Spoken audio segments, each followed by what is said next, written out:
Hello everyone, দেখেন সকাল ভোরবেলায় কত ভয়ঙ্কর একটা দুর্ঘটনা হয়েছে ময়মনসিংহ হাইওয়ের মধ্যে।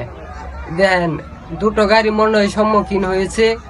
কন্টেন গুড়া গুড়া কইরা লাইছে। কন্টেনের ভিতরে যে মালগুলা ছিল দেখেন রাস্তায় চিড়ে বিড়ে ফইরা লইছে।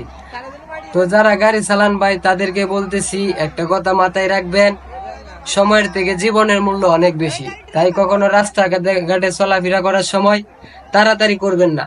5 মিনিট দেরি হোক, হয়তো আপনার জীবনটা বেঁচে যাবে। তো যারা গাড়ি চালান একটু সাবধানে চালাইবেন এবং চারদিকে খেয়াল রাখবেন। এই কুয়াশার মধ্যে খুব সতর্কভাবে গাড়ি চালাইবেন।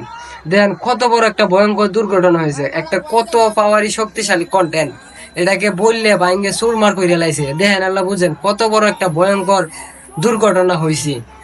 তো যারা গাড়ি চালান তারা অবশ্যই সাবধানে গাড়ি চালাইবেন। আর এই ভিডিওটা বেশি বেশি লাইক কমেন্ট শেয়ার করে দিবেন, যাতে করে অন্য ভাইরা দেখে সতর্ক হতে পারে, সাবধানে গাড়ি চালাইতে পারে।